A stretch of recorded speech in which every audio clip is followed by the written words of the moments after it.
Udah nonton di Facebook.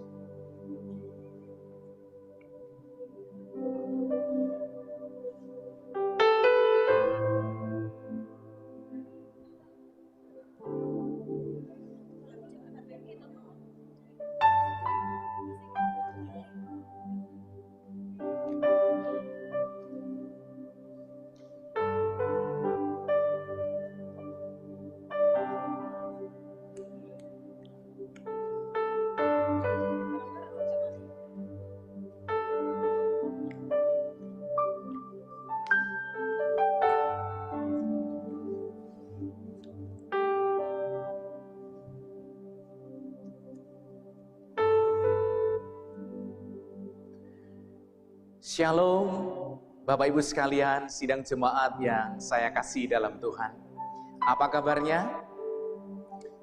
Saya menyapa Bapak Ibu, anggota jemaat dan simpatisan serta pemirsa di YouTube, di Facebook maupun di Instagram dengan kasih Tuhan pagi ini.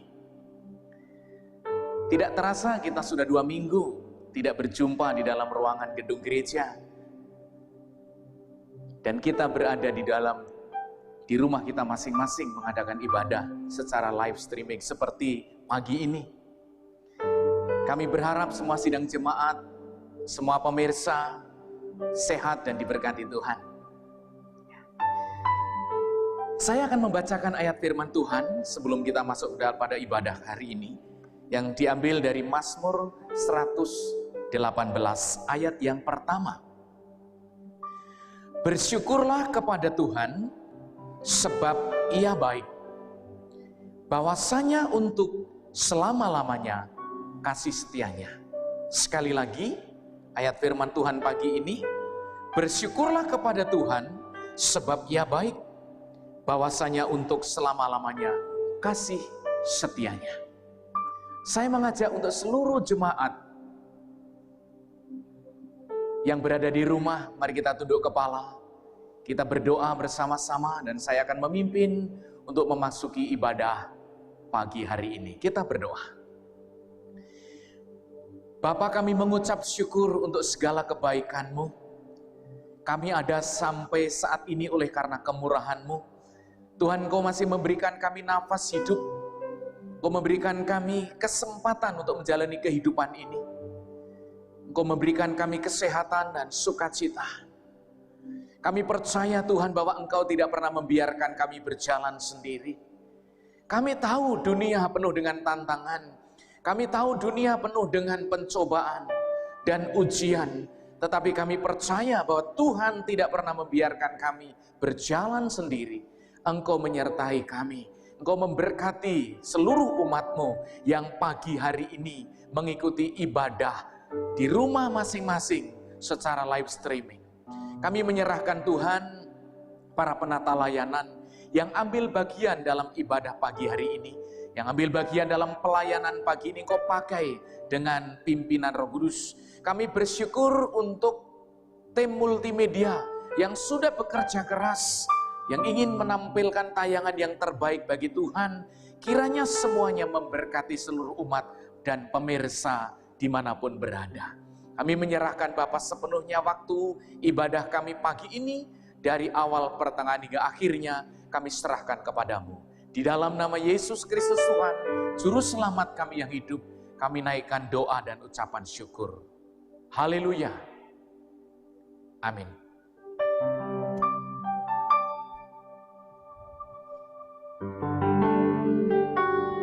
Mari kita sekalian, mari kita datang dalam penyembahan kepada Dia, Tuhan kita Yesus Kristus. Yang meskipun kita berada di tempat yang jauh, tidak bersama-sama, namun hati kita satu untuk menyembah kepada Dia. Mari memandang Yesus dengan mata hati kita, dengan mata rohani kita. Mari kita menyembah Dia.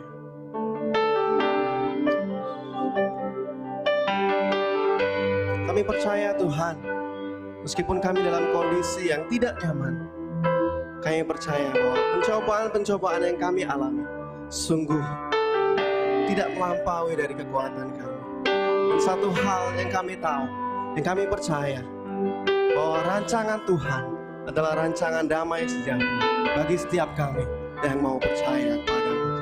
Kami mau datang dalam syukur kepadamu Tuhan. Kami mau bersyukur Tuhan, karena Engkau mengerjakan segala hal yang baik dalam hidup kami. Terima kasih Tuhan. Banyak yang Kau perbuat di dalam hidupku, rancangan indahmu. Itu yang terjadi Tuhan, terjadi dalam setiap kehidupan hidupku. Bapa yang mengerti segala yang ku perlu. Kasih-Mu sempurna nyata dalam hidupku. Ku bersyukur Bapa, ku bersyukur Tuhan, kasih setiamu Tuhan, kasih setiamu di dalam hidupku.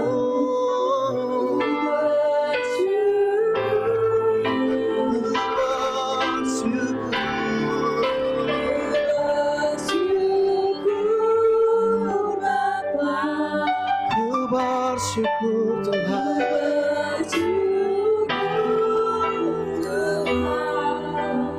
kasih setia, kasih setia di dalam hidupku. Ku bersyukur Tuhan. Mari lebih lagi kita datang pada Tuhan dalam penyembahan kepada Dia. Banyak hal yang Kau perbuat Tuhan dalam hidupku, dan itu sungguh indah. Banyak yang Kau perbuat di dalam hidupku.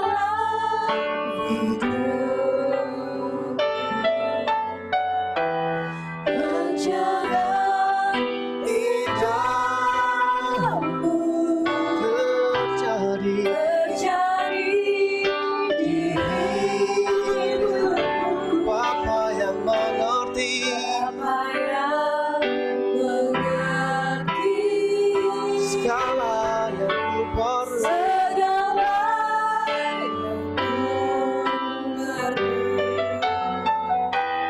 Kasih-Mu sempurna nyata dalam hidupku.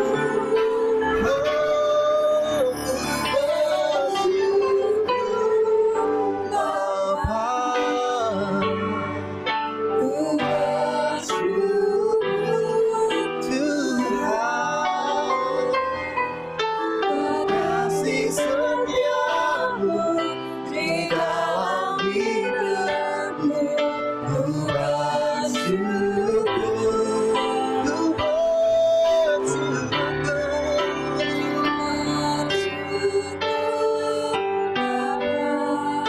bersyukur Bapa.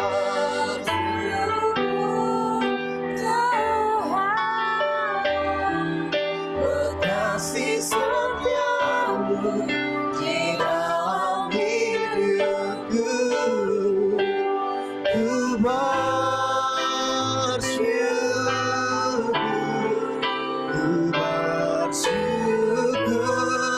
Bapa. Ku bersyukur Tuhan, buat kasih setiamu di dalam hidupku ku bersyukur.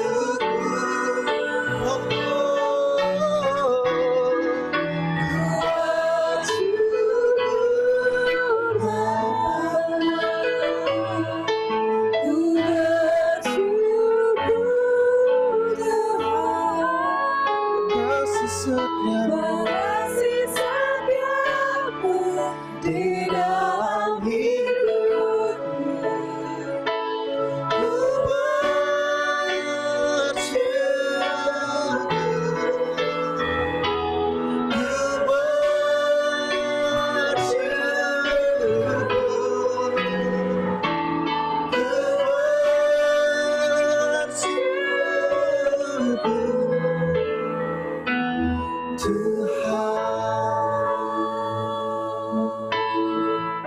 Ku benar ya Bapak, kami mau bersyukur Tuhan atas kasih setiamu Tuhan bagi setiap kami.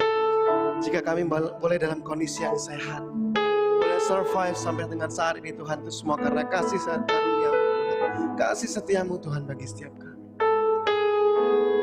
Terima kasih Yesus. Dan pagi ini Bapa, kami rindu untuk mendengar sabda kebenaran firman-Mu Tuhan. Biarlah hati kami boleh Kau lawat, Roh Kudus-Mu Tuhan yang memenuhi setiap kami. Dan kami boleh sungguh mengerti, memahami maksud Tuhan melalui firman. Terima kasih Tuhan, kami mau datang dalam kebenaran-Mu Tuhan. Yesus, ini kami Tuhan. Bawaku bersamamu, berjalan dalam kebenaran-Mu, ajarku lebih mengenal-Mu, Kau Tuhan penyelamatku. Bawa kami Tuhan bersamamu,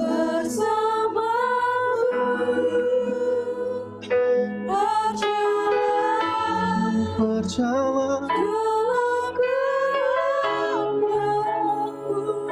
ajarku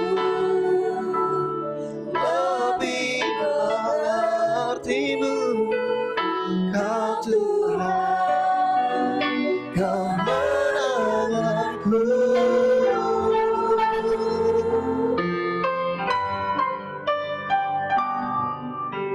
Segala jalan Tuhan adalah kasih setia dan kebenarannya dan janjinya.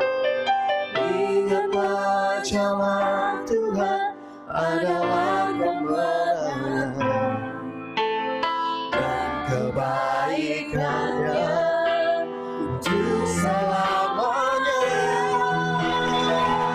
Bawaku bersamamu, kami mau berjalan Tuhan dengan kebenaran firman-Mu Tuhan, dalam kebenaran-Mu, ajarku lebih mengenal-Mu, menyelamatku.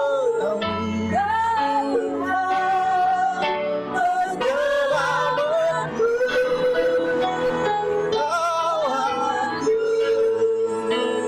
bersamamu, berjalan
Sidang jemaat, mari kita tunduk kepala.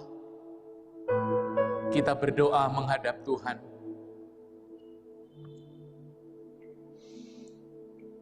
Bapa kami dalam surga,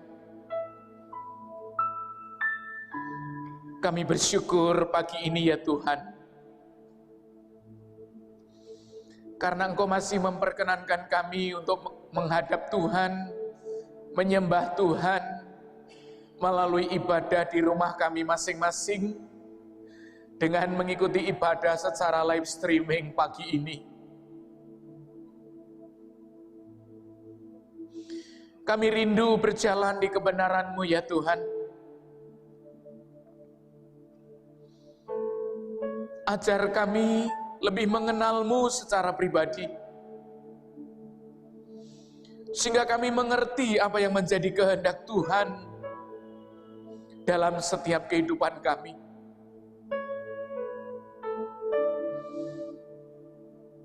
Kami mau mendengarkan sabda kebenaran firman-Mu pagi ini. Buka hati kami ya Tuhan. Sucikan dan kuduskan, agar kami boleh mendengar suara Tuhan. Hamba-Mu yang akan menyampaikan kebenaran firman-Mu pagi ini, penuh dengan kelemahan, kekurangan, dan dosa. Engkau layakkan, Engkau sembunyikan di bawah kaki-Mu ya Tuhan, agar hamba-Mu yang berdosa ini boleh Engkau jadikan alat-Mu untuk menyampaikan kebenaran Allah, untuk memberkati jemaat, menguatkan, meneguhkan, memotivasi seluruh jemaat Tuhan yang sekarang berada di rumah mereka masing-masing, dan juga semua pemirsa yang menyaksikan secara langsung ibadah pagi ini ya Tuhan. Berbicaralah Tuhan, kami siap untuk mendengarkan. Di dalam nama Yesus, Tuhan dan Juru Selamat kami yang hidup, doa ini kami naikkan. Amin. Shalom Bapak Ibu sekalian, jemaat yang saya kasihi, yang sekarang berada di rumah masing-masing. Saya berharap kita tidak kehilangan berkat untuk mengikuti ibadah, sekalipun melalui live streaming, melihat di handphone, di laptop maupun di TV. Saya menyapa Bapak Ibu sekalian melalui mimbar pagi ini. Kiranya damai sejahtera Allah menyertai Bapak Ibu sekalian dan para pemirsa sekalian. Firman Tuhan pagi ini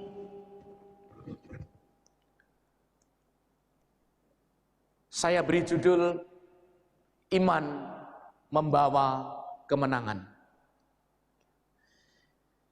Saya mengajak untuk kita membuka firman Tuhan di dalam 1 Yohanes pasal yang kelima. Bapak Ibu silakan membuka Alkitab. Surat 1 Yohanes pasal yang kelima, ayat yang pertama sampai dengan ayat yang kelima.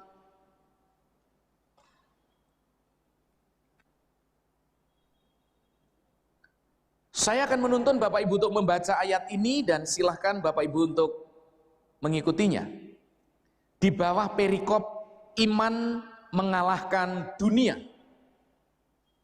Setiap orang yang percaya bahwa Yesus adalah Kristus, lahir dari Allah, dan setiap orang yang mengasihi Dia yang melahirkan, mengasihi juga Dia yang lahir daripadanya.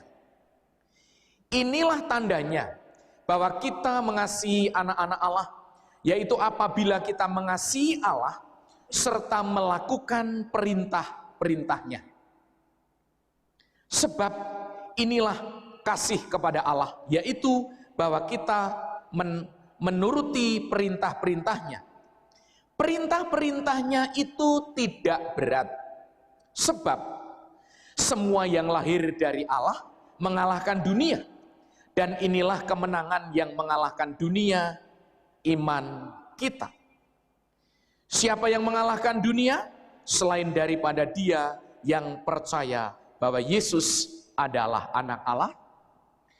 Bapak Ibu yang dikasihi Tuhan, Surat 1 Yohanes ini ditulis oleh Rasul Yohanes. Kira-kira tahun 85 sampai 96 Masehi.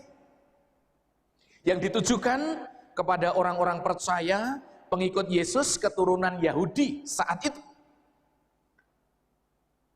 Orang-orang percaya saat itu baru saja melewati krisis.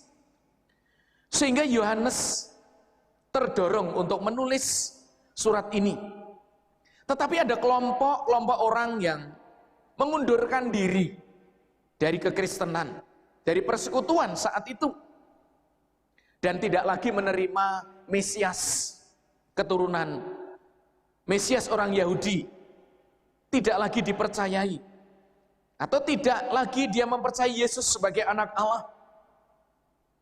Sehingga menimbulkan permusuhan atau perselisihan dengan orang-orang yang setia mengikut Yesus. Juga surat ini ditulis sebagai tanggapan terhadap guru-guru palsu. Karena waktu itu ada guru-guru palsu yang menyesatkan jemaat yang mengikut Kristus. Tujuan Yohanes dalam suratnya agar orang-orang percaya menjadi setia. Kepada apa yang mereka percayai? Di dalam surat 1 Yohanes ini, Yohanes menekankan tentang hidup, tentang kebenaran, dan tentang kasih. Ada dua bagian penting sebenarnya dalam Yohanes ini. Di sana ditekankan bahwa Allah adalah terang. Allah yang menyatakan diri dalam Yesus Kristus, Dia adalah terang. Kemudian Allah adalah kasih. Oleh karenanya maka pengikut-pengikut Kristus harus hidup di dalam kasih. Jangan mengasihi dunia seperti orang-orang yang menolak Mesias saat itu dan yang mengikuti dunia. Orang yang percaya kepada Yesus adalah orang-orang yang dilahirkan kembali secara rohani di dalam keluarga Allah untuk saling mengasihi satu dengan yang lain. Dan orang yang dilahirkan secara rohani di dalam Allah, dia akan mengalahkan dunia. Dan pagi hari ini kita akan melihat mengenai iman. Bapak Ibu yang dikasihi Tuhan, apa itu iman? Apa itu iman?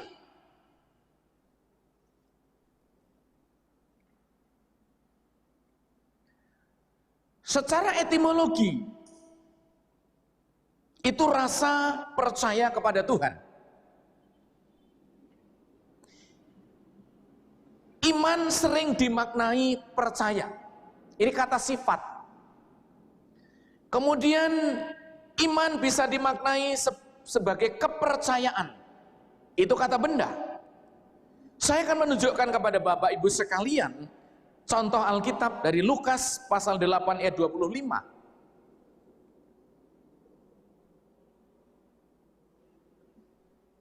Lalu katanya kepada mereka, di manakah kepercayaanmu?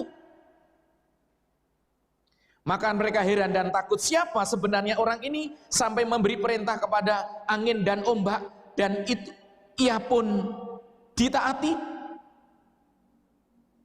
Ini Alkitab terjemahan baru kita. Lalu versi bahasa Indonesia sehari-hari berbunyi demikian.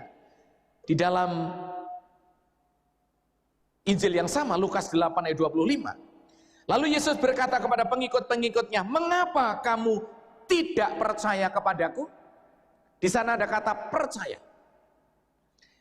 Lalu di dalam terjemahan lama, di dalam Lukas 8:25, Alkitab terjemahan lama mengatakan, maka katanya kepada mereka itu, di manakah imanmu? Mereka ketakutan dan heran. Bapak Ibu yang dikasihi Tuhan, kalau kita berbicara kepada pengertian ini, iman bukan saja aspek kepercayaan secara pikiran atau secara pengaminan, secara akal.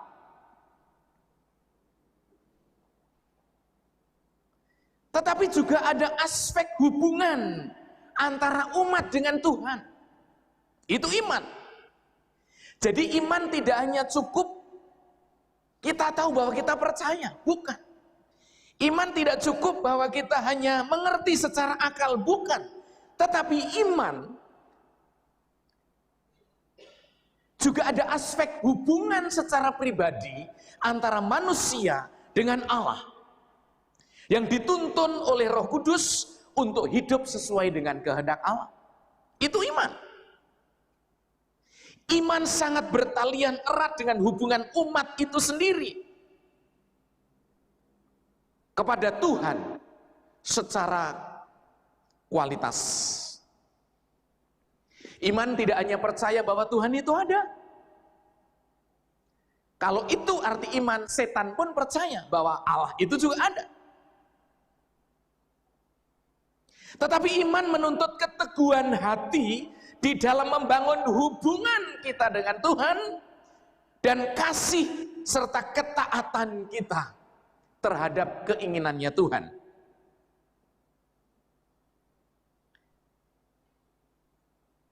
Iman harus dikaitkan dengan sebuah tindakan. Iman harus dikaitkan dengan sebuah bukti.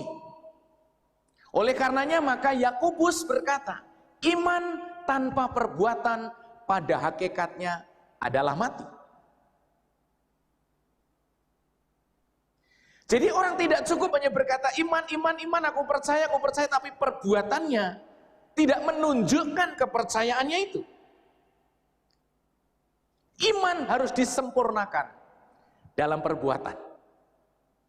Saya mengajak kita untuk membuka Ibrani pasal yang ke-11 ayat yang pertama. Kalau kita mau mengerti tentang definisi iman dari ayat ini,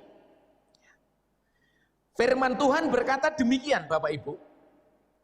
Iman adalah dasar dari segala sesuatu yang kita harapkan dan bukti dari segala sesuatu yang tidak kita lihat. Sekali lagi, Ibrani pasal 11 ayat yang pertama berbunyi, iman adalah dasar dari segala sesuatu yang kita harapkan dan bukti dari segala sesuatu yang tidak kita lihat. Jadi iman merupakan suatu dasar, merupakan suatu pondasi.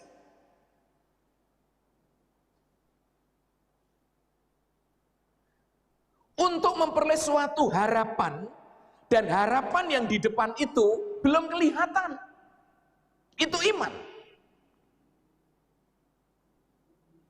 Saya akan mengaitkan dengan tokoh-tokoh Alkitab berkenaan dengan iman. Yang pertama, saya akan mengajak Bapak Ibu untuk melihat Nuh. Ya, di Ibrani pasal 11 ayat yang ke-7. Saya akan mengaitkan berkenaan dengan iman. Mari kita melihat. Ibrani 11 ayat 7 berbunyi demikian. Karena iman, maka Nuh dengan petunjuk Allah tentang sesuatu yang belum kelihatan, dengan taat mempersiapkan bahtera untuk menyelamatkan keluarganya. Dan karena iman itu, ia menghukum dunia dan ia ditentukan untuk menerima kebenaran sesuai dengan imannya. Perhatikan baik-baik kisah ini. Nuh, ya, karena iman dengan petunjuk Allah. Dengan petunjuk Allah. Artinya jika saya kaitkan iman dengan Roma pasal yang ke-10 ayat 17. Ini sangat nyambung. Firman Tuhan dalam Roma pasal 10:17 berbunyi demikian. Jadi iman timbul dari pendengaran dan pendengaran oleh firman Kristus. Iman timbul dari pendengaran dan pendengaran oleh firman Kristus. Nah, saya kaitkan dengan peristiwa yang terjadi dengan Nabi Nuh. Saya akan bacakan sekali lagi. Karena iman maka Nuh dengan petunjuk Allah tentang sesuatu yang belum terkelihatan, dengan taat mempersiapkan bahtera dan menyelamatkan keluarganya, dan karena iman itu ia menghukum dunia dan sebagainya. Jadi saya percaya bahwa Nuh itu telah mendengar suara Allah. Nuh telah mendapat firman dari Allah. Oleh karena itu maka Nuh memiliki timbul iman di dalam hatinya. Sebagaimana Roma pasal yang ke-10 ayat 17. Jadi iman timbul dari pendengaran, dan pendengaran akan firman Kristus yang barusan kita baca tadi. Nah, jika dikaitkan dengan Nuh, maka Nuh mendapat petunjuk Allah, mendengar suara Allah bahwa dia disuruh membuat bahtera. Karena apa? Karena akan terjadi air bah yang luar biasa. Nuh sudah tahu belum? Belum. Itulah sebabnya Ibrani pasal yang ke-11 ayat yang pertama. Dasar dari segala sesuatu yang diharapkan. Dan bukti dari segala sesuatu yang tidak dilihat. Nuh tidak melihat. Tetapi dengan iman dia membuat bahtera itu. Nuh tidak melihat, tetapi dengan iman dia mengerjakannya. Dan ada kalimat di sini dikatakan taat mempersiapkan bahtera. Artinya apa? Artinya Nuh melakukan, menunjukkan imannya melalui perbuatan nyata, yaitu dengan ketaatan. Harus membuat bahtera. Kayunya apa, ukurannya apa, seberapa tingginya, kayak apa, dan lain luasnya seperti apa, dan lain sebagainya. Itu ditaati. Lalu satu ayat lagi yang akan saya menunjukkan kepada saudara sekalian dan kepada pemirsa di rumah.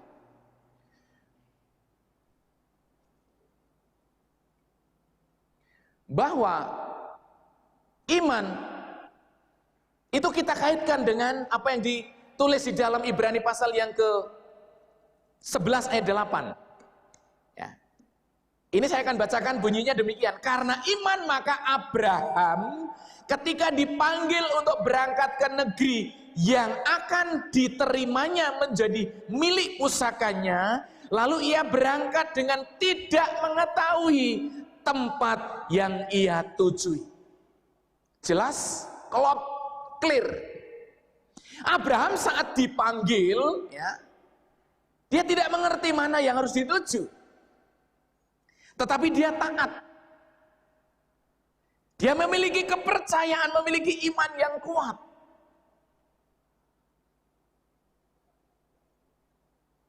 Dan dia berangkat. Nah, jadi itulah iman. Lalu sekarang kita akan masuk kepada iman yang bagaimana yang membawa kemenangan itu.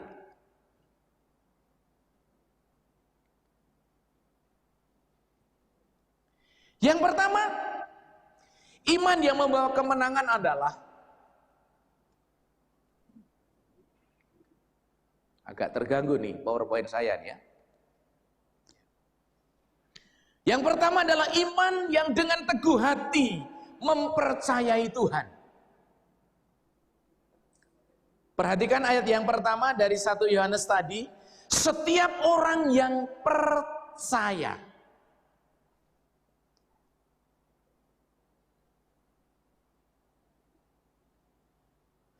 Dia mempercayai Yesus Kristus sebagai Tuhan. Dia lahir dari Allah. Ayat 1, setiap orang yang percaya bahwa Yesus adalah Kristus, artinya yang diurapi, lahir dari Allah, dan setiap orang yang mengasihi Dia yang melahirkan, mengasihi juga Dia yang lahir daripadanya. Ayat ini menunjukkan bahwa orang yang mempercayai Yesus yang lahir dari Allah sebagai anak Allah,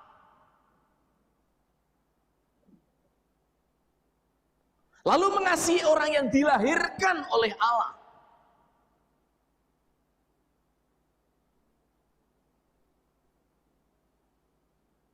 percaya, memiliki iman ke sana. Kita percaya bahwa Yesus itu adalah Allah yang tidak kelihatan dan menyatakan diri ke dalam dunia melalui inkarnasi, berinkarnasi, mengambil rupa menjadi manusia. Orang sulit untuk menerima ini. Yesus kok menjadi Tuhan? Allah yang tidak kelihatan meninggalkan kedudukannya di surga, turun ke bumi menjadi manusia. Kalau saya bertanya Allah yang berkuasa, lalu dia menyatakan diri dalam wujud manusia, bisa atau tidak? Bisa, sangat bisa. Tidak ada yang mustahil karena dia berkuasa. Jadi dia menyatakan dirinya menjadi manusia. Yesus Kristus mati di atas kayu salib, dikuburkan, pada hari yang ketiga bangkit dari antara orang mati, naik ke surga, menyediakan tempat bagi setiap orang percaya, dan dia menyelamatkan kita. Setiap orang-orang yang beriman kepadanya dan menerima dia di dalam hatinya, menjadikan dia Tuhan dan Juru Selamatnya. Dia datang untuk memikul dosa kita, dia datang untuk menanggung dosa kita, dia datang untuk menanggung kelemahan-kelemahan kita. Itulah Allah yang menjadi manusia, yang harus kita terima sebagai Tuhan dan Juru Selamat dalam hidup ini, agar kita dibebaskan dari hukuman dosa. Nah, orang yang menerima Yesus sebagai anak Allah, yang melahirkan secara rohani. Jadi orang-orang yang percaya yang dilahirkan secara rohani menjadi keluarga Allah, keluarga rohani dengan Allah. Lalu kita diminta untuk mengasihi di dalam keluarga itu.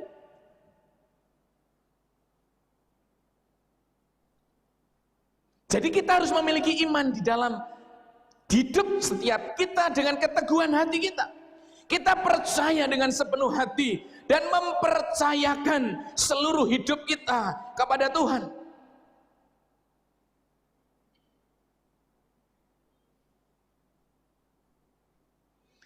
Kita harus percaya dengan sepenuh hati kita. Dan kepercayaan kita itu harus teguh seteguhnya kepada Tuhan. Iman kita Bapak Ibu sering teruji di dalam setiap kehidupan nyata ini. Bahkan akhir-akhir ini, saudara, dunia ditakutkan dengan virus corona yang membunuh ratusan ribu orang di seluruh dunia. Luar biasa dalam jangka waktu tidak terlalu lama. Sangat menakutkan.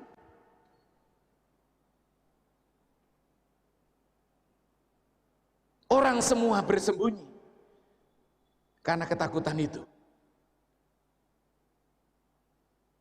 Di sini ujian, di sini iman kita teruji, di sini kita sedang diuji iman kita. Apakah dengan adanya peristiwa ini, dengan adanya wabah seperti ini, kita kehilangan kepercayaan, kita kehilangan pegangan kita, iman kita kepada Yesus Kristus sebagai Tuhan? Mungkin ada orang yang berkata, kalau memang Tuhan berkuasa, mengapa virus ini kok nggak berhenti-berhenti? Ada juga yang bertanya begitu mungkin. Kenapa kalau memang Tuhan berkuasa, virus ini tidak berhenti-berhenti? Saudara, kalau kita kembali kepada firman Allah, orang percaya harus kembali kepada Alkitab, bahwa segala sesuatu Tuhan izinkan terjadi untuk kebaikan kita, anak-anaknya yang mengasihi Dia, yang terpanggil sesuai dengan rencananya. Kita berdoa mohon kemurahan Allah. Kalau Tuhan izinkan supaya virus ini segera berhenti. Tapi jangan lupa saudara, bahwa Allah punya waktu, Allah punya perencanaan yang mungkin kita tidak mengerti di balik semuanya itu. Sadarkah kita bahwa melalui virus ini kita dibawa kembali kepada keluarga yang utuh? Sekarang orang beribadah di rumah masing-masing dengan keluarganya. Dulu kadang-kadang keluarga satu dengan yang lain tidak peduli. Kadang-kadang di rumah bersama-sama tetapi seperti kayak orang asing. Tidak mau tahu sekarang, mau tidak mau. Dengan peristiwa seperti ini, dengan wabah seperti ini, keluarga harus bersatu. Keluarga harus berdoa bareng. Keluarga harus menyembah Tuhan bareng. Keluarga harus berdoa dan membaca firman Tuhan bareng. Dahulu, tidak pernah terjadi seperti itu. Berarti apa? Wabah ini ada hikmahnya terhadap orang-orang percaya. Allah ingin mengembalikan umatnya kembali kepada sejatinya sebagai orang percaya. Mengagungkan, meninggikan, dan menyembah Tuhan kembali, bukan mengikuti keinginan kedagingannya. Berapa banyak manusia yang mengandalkan semuanya, kehebatannya, kekayaannya, kepandaiannya, kecerdasannya. Sekarang semuanya itu menjadi nol. Karena apa? Karena satu makhluk kecil yang tidak bisa dilihat oleh mata, yang menakutkan dunia, yaitu virus corona. Dengan dananya virus corona, orang yang banyak duit gak bisa terbang kemana-mana, karena pesawat tidak bisa jalan lagi. Orang yang banyak duit, yang biasanya ke mal-mal, sekarang nggak ke mal lagi, karena mal-mal ditutup. Biasanya belanja ke mal-mal menghabiskan uangnya. Sekarang harus di rumah, berdoa dengan keluarga, dengan anak, menyembah Tuhan.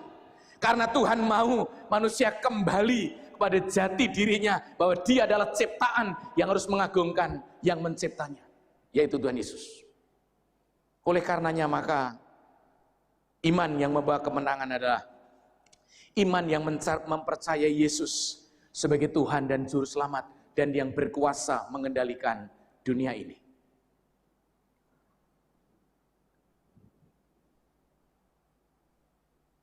Yang kedua, iman yang berjalan dalam kasih kepada Allah.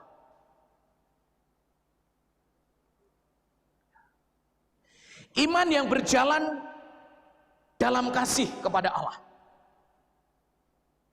Kita berkata kita beriman, tetapi tidak mewujudkan dalam tindakan kasih, maka iman itu palsu. Ayat yang kedua, inilah tandanya bahwa kita mengasihi anak-anak Allah, yaitu apabila kita mengasihi Allah serta melakukan perintah-perintahnya. Sebab inilah kasih kepada Allah, yaitu bahwa kita menuruti perintah-perintahnya.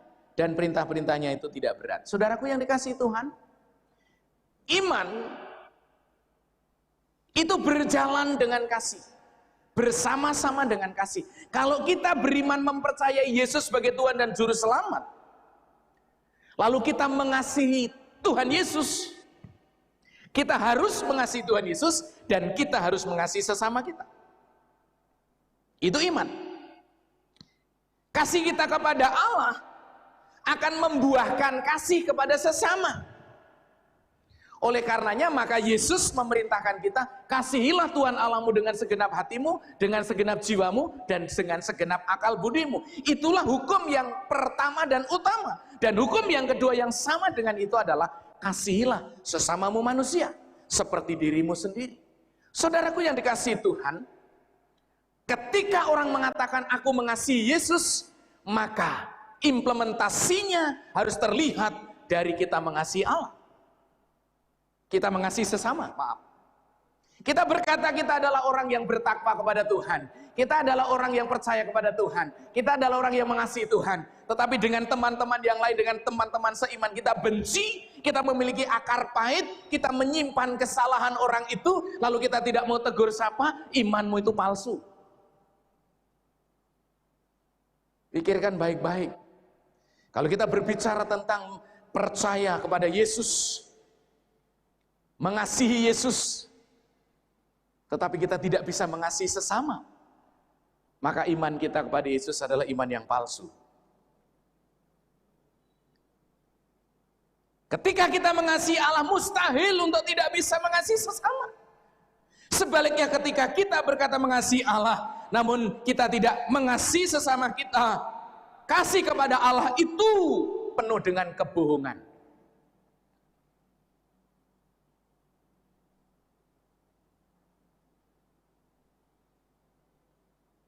Dalam situasi yang genting seperti ini, mari kita saling berbagi dan mari kita saling mengasihi. Minimal mendoakan, menolong saudara-saudara kita yang lain yang dapat kita lakukan.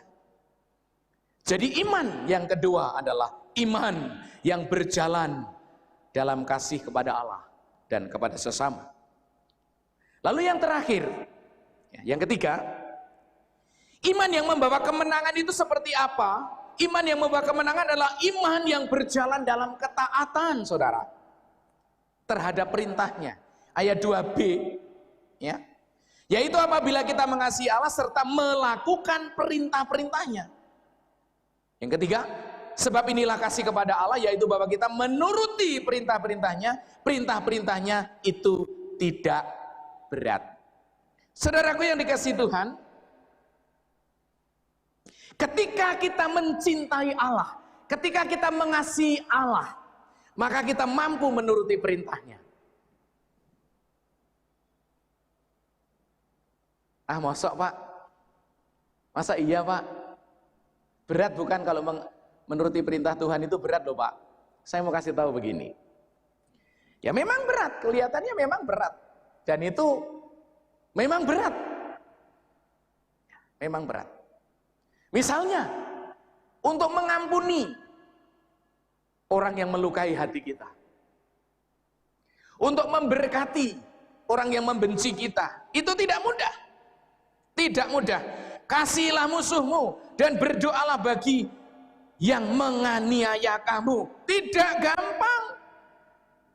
Matius 5 ayat 39 berbunyi, tetapi aku berkata kepadamu, jangan kamu melawan orang yang berbuat jahat kepadamu, melainkan siapa yang menampar pipi kananmu, berilah juga kepadanya pipi kirimu. Berat, sangat berat. Tapi saya cuma mau beritahu, mengapa itu tidak menjadi berat? Jika kita memiliki cinta kasih kepada Allah secara luar biasa. Kalau kita mencintai Allah dengan sungguh-sungguh, kalau kita mengasihi Allah dengan sungguh-sungguh, maka kita bisa menuruti perintahnya. Mengapa kita mampu melakukan perintahnya? Karena kita tidak melakukannya dengan kedagingan kita. Tetapi ada kasih Allah yang dipasokkan di dalam diri kita. Ada kekuatan Allah yang dipasokkan dalam diri kita, yang membuat kita mampu mengasihi orang yang tidak mengasihi kita. Saudara, aku mau beritahu, kalau orang yang jatuh cinta, yang sangat mencintai, itu apapun dia bisa lakukan. Dia melakukannya dengan happy saja. Suatu ketika ada orang yang sedang berpacaran, anak muda berpacaran, akan datang ke tempat kepada pacarnya yang perempuan ini. Tetapi di dalam keluarga perempuan ini punya peraturan yang sangat ketat, di mana tidak boleh kalau malam minggu itu lebih daripada 9:30 malam, harus sudah pulang pacarnya itu. Suatu ketika pacarnya ini datang kepada perempuan tadi, pacarnya yang perempuan tadi dengan naik motor. Tapi waktu itu hujannya deras sekali, saudara. Apa yang terjadi? Begitu hujannya deras sekali, lalu motornya itu mogok. Setelah motornya itu mogok, dituntunlah ke tempat pacarnya itu. Sampai ke tempat pacarnya, dia basah kuyup, pacarnya kasihan sekali yang perempuan melihat cowoknya kehujanan tadi dengan kendaraannya yang mogok. Akhirnya kendaraannya dibersihkan, businya dicopot, dibersihkan, dibalikkan lagi, dan dia udah basah kuyup. Tahu-tahu apa, saudara? Sudah jam 9:30. Dan perempuan yang mencintai tadi, dia berkata, ya, apa boleh buat? Dia kasih pinjam jas hujan atau mantol, lalu dia dipakai dan dia akhirnya pulang. Saudaraku yang dikasihi Tuhan, ini sebuah gambaran. Laki-laki yang sangat mencintai tadi, sekalipun kehujanan, motornya mogok, dia harus datang, dia harus berjumpa, dia harus melihat mukanya terhadap perempuan yang dia cintai. Dan begitu melihat mukanya, dia udah senang. Sekalipun dia hanya sebentar karena peraturan orang tuanya bahwa 9:30 malam harus pulang. Dan dia akhirnya pulang, ngacir pulang dengan dipinjemin jas hujan dan dengan membawa motornya itu baju basah. Tetapi dia merasa bahwa perjuangannya terhadap orang yang dicintai bukan menjadi beban. Perjuangannya terhadap orang yang dicintai bukan menjadi sebuah yang menekan dan berat baginya. Dan satu ilustrasi sebagai penutup, saya mau sampaikan kepada Bapak Ibu sekalian. Saudara ingat Yakub? Di dalam Kejadian pasal 29 ya, ayat yang ke-20. Saya akan bukakan dulu, nanti takut salah alamat. Kejadian 29 ayat 10. Nah, firman Tuhan berbunyi demikian. Jadi bekerjalah Yakub 7 tahun lamanya untuk mendapatkan Rachel itu. Tetapi yang 7 tahun itu dianggapnya seperti beberapa hari saja karena cintanya kepada Rachel. Yakub 7 tahun dia bekerja untuk mendapatkan seorang wanita idamannya, yaitu Rachel. Dan Alkitab sendiri melaporkan kepada kita bahwa 7 tahun itu dianggapnya hanya seperti beberapa hari saja. Saudara bisa membayangkan 7 tahun bukan waktu yang mudah, bukan waktu yang singkat. Tetapi karena dia mencintai seorang perempuan dambaannya, maka dianggapnya hanya seperti beberapa hari saja. Dan apa yang dilakukan Yakub tidak membebani dirinya karena dia mencintai. Begitu juga iman, yaitu kita mengasihi Allah, berjalan dalam ketaatan terhadap firman-Nya, dan kita tidak akan merasa berat. Karena apa? Karena kita tidak menanggung sendiri. Saya percaya bahwa akhir-akhir ini kita mengalami banyak tantangan. Karena virus corona. Tetapi mari saya akan mengajak kepada Bapak Ibu sekalian, bahwa kita tidak berjalan sendiri. Taruh iman di dalam hati kita dengan seteguh mungkin, mempercayai Tuhan yang telah menjadi manusia juru selamat kita, Tuhan Yesus. Dia akan menyertai kita. Immanuel artinya Allah beserta kita. Dia tidak akan meninggalkan kita bagaikan yatim piatu.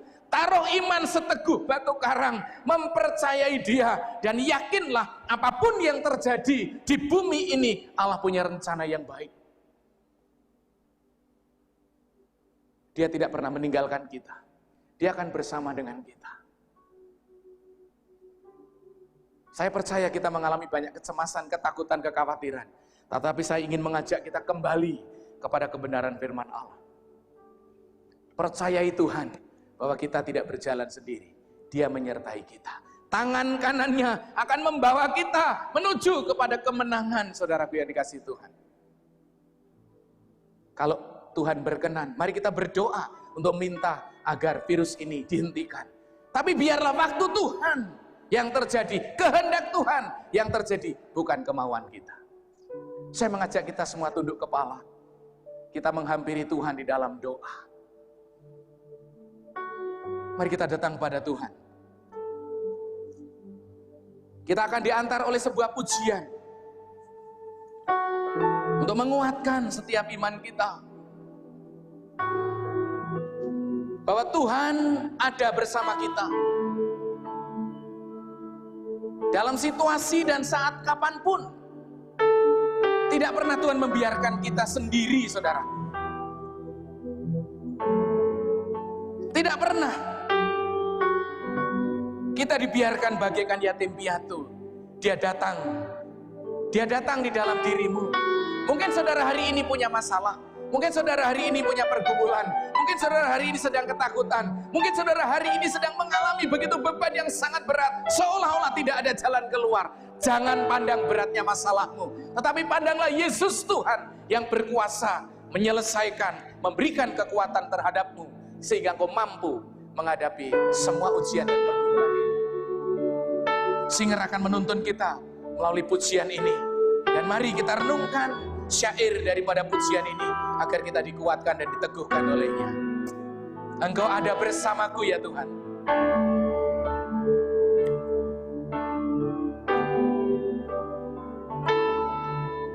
Engkau ada bersamaku di setiap musim hidupku. Tak pernah kau biarkan ku sedih. Katakan kekuatan di jiwaku. Kekuatan di jiwaku. Adalah bersama,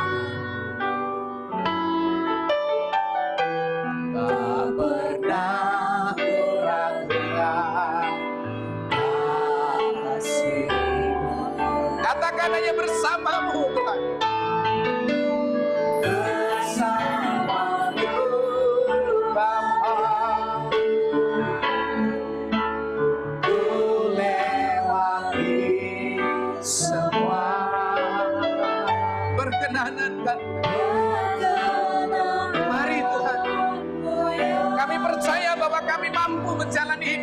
ini sekalipun banyak tantangan, siapapun jemaat yang mengalami pergumulan, siapapun pemirsa yang mengalami problem hidup, biarlah dia hari ini datang kepadamu, menyembahmu, menghampirimu, karena di bagi Yesus tidak ada yang mustahil.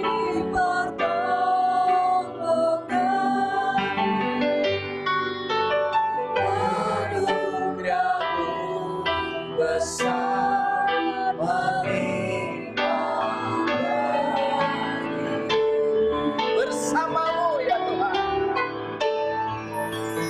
bersamamu Bapa, kami mampu melewati pencobaan ini Tuhan, karena kami memiliki iman, kepercayaan kepadamu, dan Kau akan memberikan keteguhan hati Tuhan.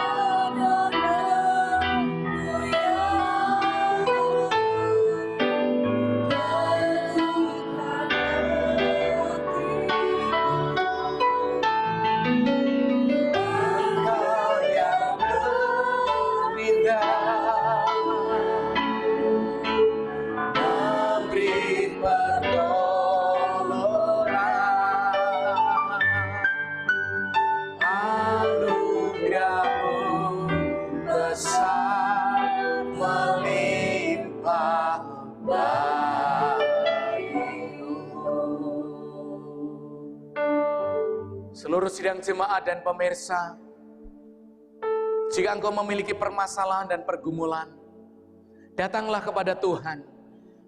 Taruh tanganmu di dada. Saya akan berdoa dari mimbar ini. Bapa kami di dalam surga, kami berdoa untuk seluruh sidang jemaat-Mu dan para pemirsa yang mengikuti ibadah melalui live streaming ini. Kami doakan jika dia punya beban, jika dia punya masalah, jika mereka punya pergumulan hidup, Tuhan, kami memohonkan kemurahan daripada Engkau. Biarlah Engkau datang, memberikan kesejukan, memberikan keteguhan hati, menambahkan iman, agar dia tetap mempercayai Engkau sebagai Tuhan yang memampukan menjalani kehidupan dengan tegar dan kuat. Kami berdoa, kiranya Tuhan akan memberkati seluruh sidang jemaat-Mu. Yang sakit Kau sembuhkan, yang bimbang Kau teguhkan, yang lemah Kau kuatkan, dan biarlah kami keluarga-keluarga Kristen kembali kepada firman-Mu. Dan kami mempercayai Engkau dengan sekuat dan seteguh hati kami, bahwa Yesus adalah Tuhan dan Juru Selamat kami. Bagi Yesus tidak ada yang mustahil. Terpujilah nama-Mu Bapa.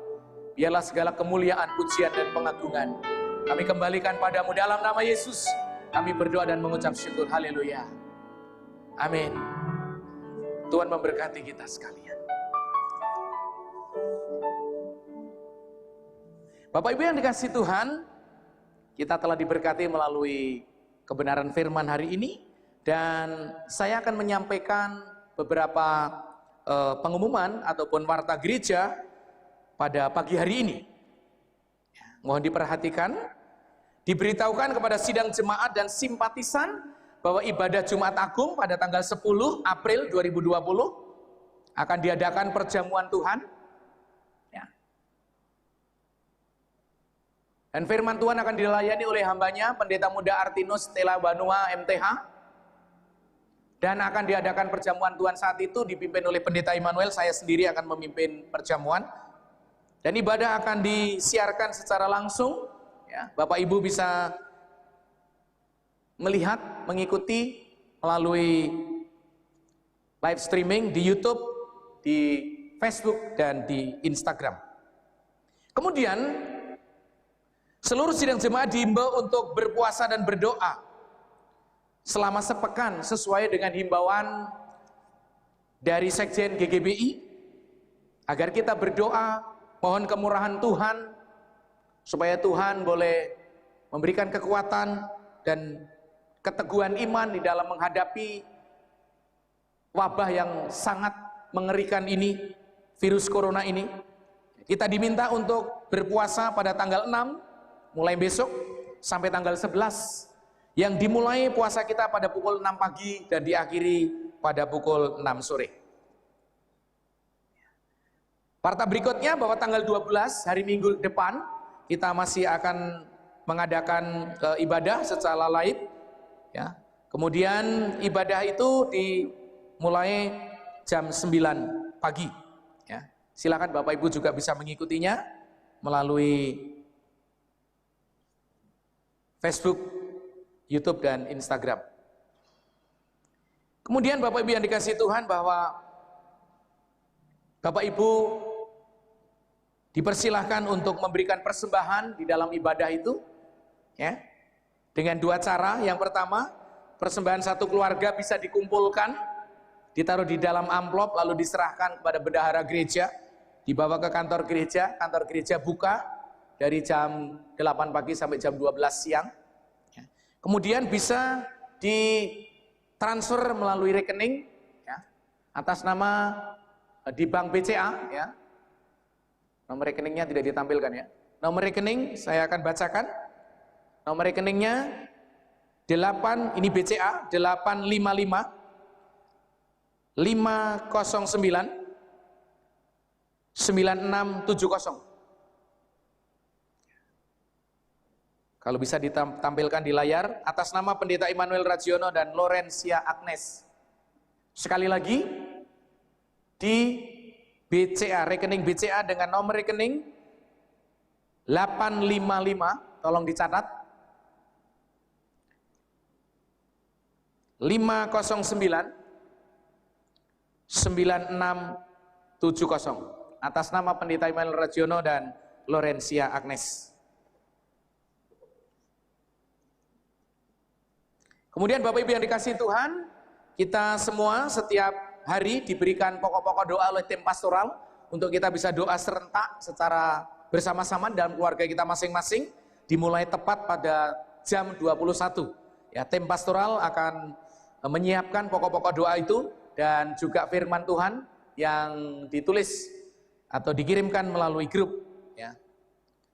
Dan saya sebagai gembala dan menghimbau Bapak Ibu terus untuk menjaga kesehatan, mentaati peraturan pemerintah untuk tidak berkelompok-kelompok, bergerombol-gerombol, untuk membatasi, ya, penularan virus tersebut supaya kita bisa bersama-sama memerangi atau menekan virus ini supaya tidak terus berkembang. Dan yang terakhir saya mau informasikan atas nama Gembala Sidang dan seluruh jemaat mengucapkan selamat ulang tahun bagi saudara-saudara kita. Tanggal 5 April Saudara Pascal Romi Sinaga, tanggal 5 April Ibu Esther Juwita Jong, dan tanggal 7 April Saudara Bagus Cipto Santoso, dan 10 April Bapak James Ayub Antonius.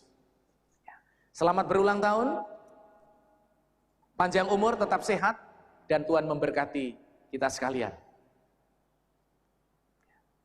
Sekali lagi, kebaktian Jumat Agung tanggal 10 secara live jam 6 sore. Ya, jam 6 sore. Mari kita akan tunduk kepala dan kita akan akhiri ibadah kita dalam doa. Kita tunduk kepala Bapak Ibu sekalian, kita mohon berkat daripada Tuhan. Bapa kami dalam surga, kami mengucap syukur untuk kebaikan dan anugerah-Mu, di mana Tuhan telah mengizinkan kami untuk mengikuti ibadah sampai akhir. Dan hamba-Mu berdoa untuk seluruh sidang jemaat dan para pemirsa. Biarlah Tuhan memberkati mereka. Apapun pergumulan mereka, kami percaya bahwa Tuhan tidak pernah membiarkan mereka berjalan sendiri. Engkau akan menguatkan, meneguhkan, dan memberkati. Dan jika nanti seluruh sidang jemaat akan beraktivitas seperti sedia kala, Tuhan menyertai mereka. Mereka boleh tetap menjaga kesehatan, mentaati peraturan pemerintah untuk tidak berkelompok-kelompok. Terima kasih Bapa, mohon kemurahan daripada Engkau, agar Engkau pulihkan bangsa ini, Engkau pulihkan kesehatan bangsa ini, dan Engkau sembuhkan saudara kami yang mengalami sakit penyakit, bahkan yang sedang dirawat di rumah sakit. Terpujilah nama-Mu Bapa. Sidang jemaat yang dikasihi Tuhan dan para pemirsa, arahkanlah hati dan pikiran-Mu. Terimalah berkat rahmat anugerah dari Allah Bapa, kasih karunia Tuhan kita Yesus Kristus, pemeliharaan, penyertaan, dan pimpinan Roh Kudus menyertai saudara, mulai saat ini sampai selama-lamanya. Dalam nama Yesus, kami mengucap syukur dan berdoa. Haleluya. Amin.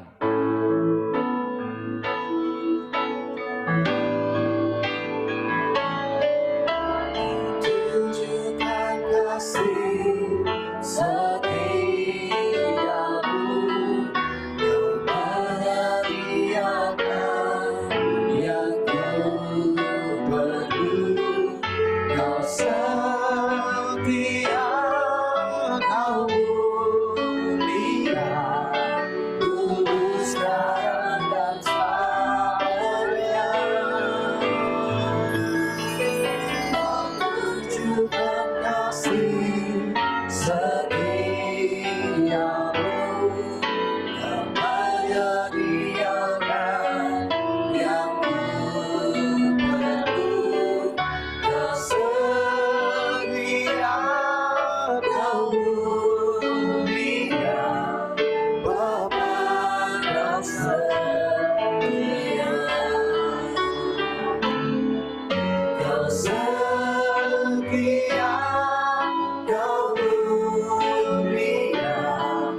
Tuhan, saudara boleh tunduk kepala dan bersaat teduh, mengucap syukur untuk jalannya ibadah berjalan dengan baik, dan biarlah kemuliaan bagi nama Tuhan.